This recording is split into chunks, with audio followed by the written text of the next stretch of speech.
You are Mannimarco, king of worms, and you cannot die. You made certain of that.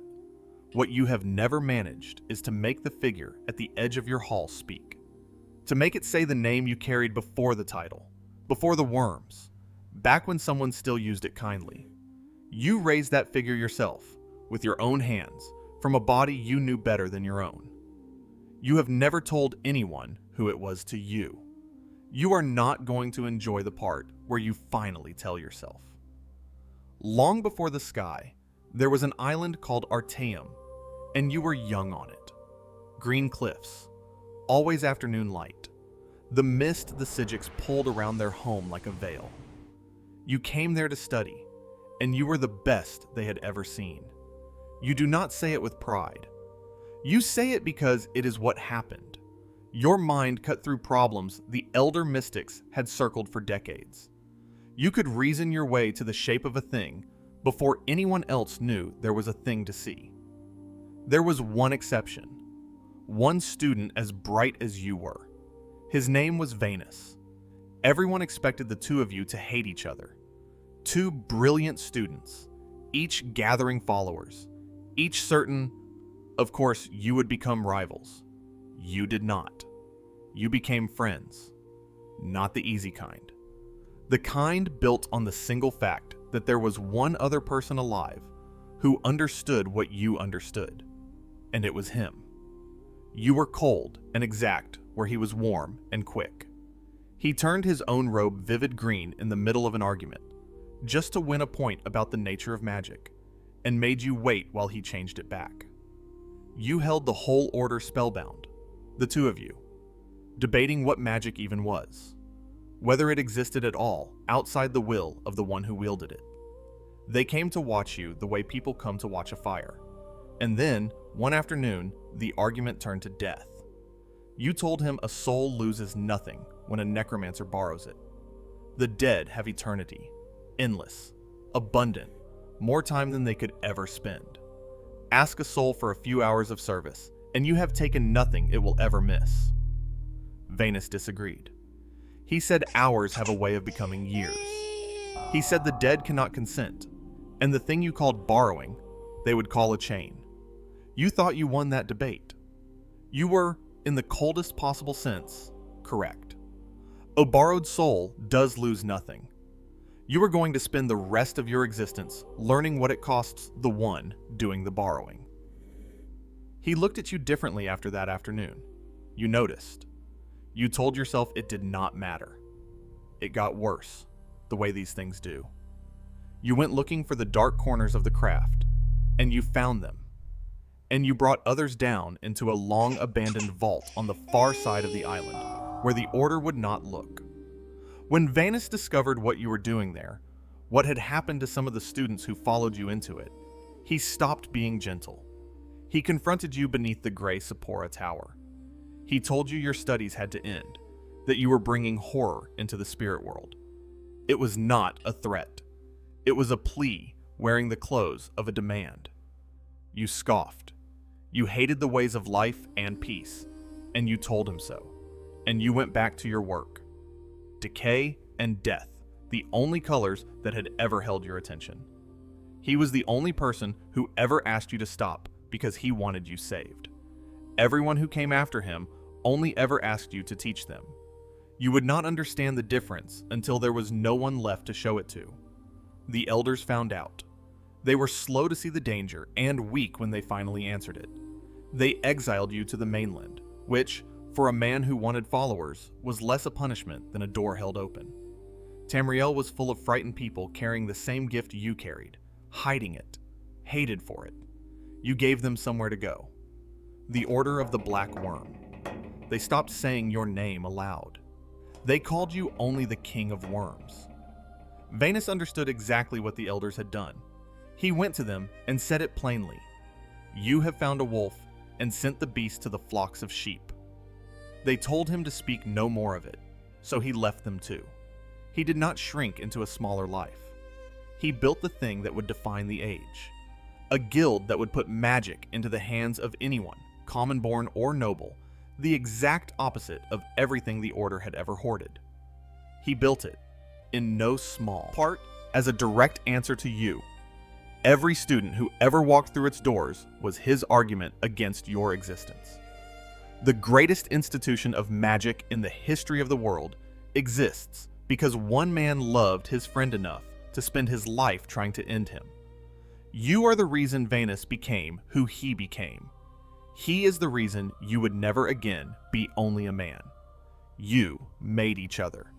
Neither of you meant it as a gift. The years stacked into centuries. You changed. The artifacts you gathered leached the living warmth out of you and poured something else in. You kept your name and lost your humanity. Until the man who once argued philosophy on a bright island was a moving corpse wearing his own face. The first, they say, of the undying liches. You called it victory. You had beaten the thing every mortal loses to. You had beaten death. Vanus grew old the way friends do when you are not watching. And then, near the end of his life, he came for you.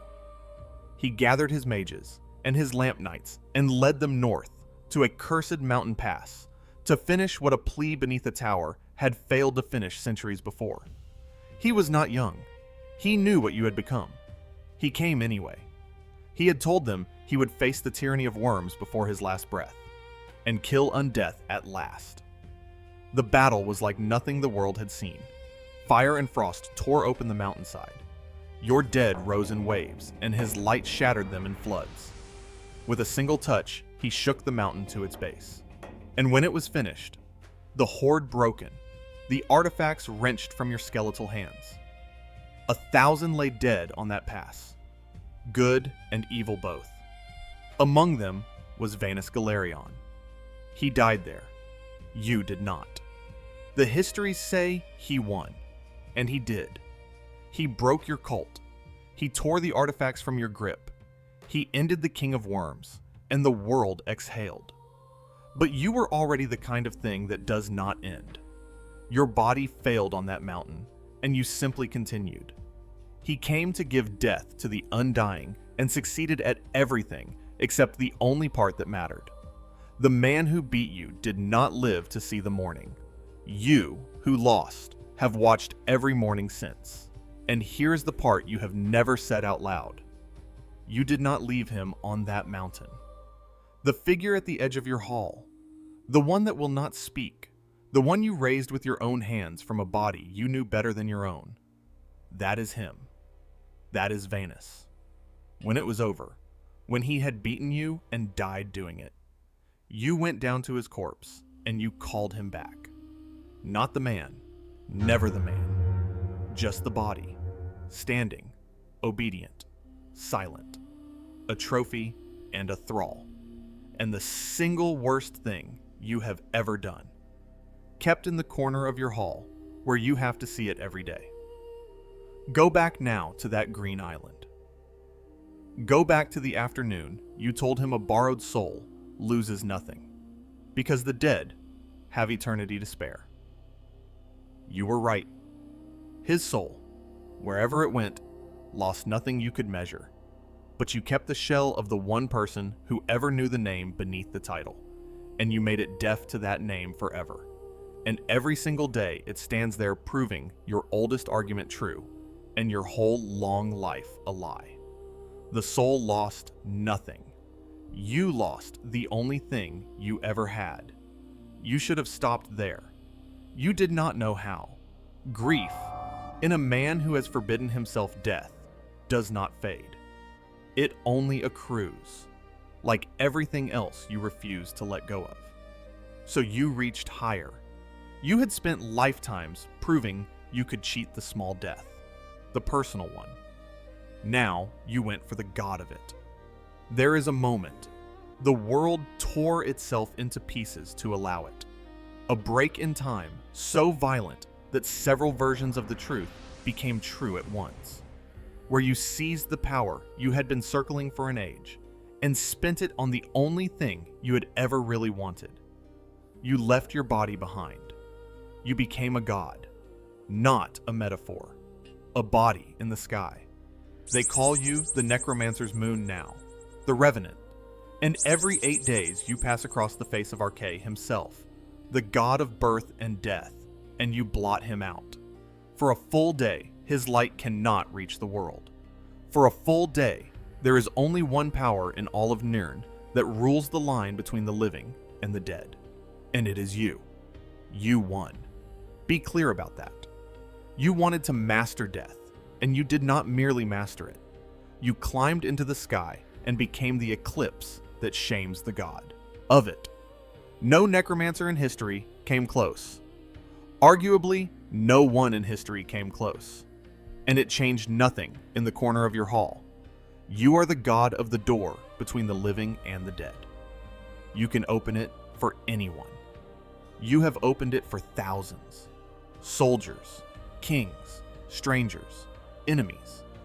The one door you would give the entire sky to open the right way. Just once. Just long enough to hear him say the name from the island. That one stays shut. Not because you lack the power, because you finally learned, too late for it to matter, what Vanis was trying to tell you beneath a gray tower. Raising the body was never the same as keeping the person. You have his throat. You will never again have his voice. So you stand in your hall, where you began, in front of a figure that does not speak. You raised it with your own hands, and now you know, you always knew, that the hands were never the problem. You beat death everywhere it ever lived. You never once beat the part of it that actually hurts, which was only ever the empty place where a person used to be. Everyone carries one of these.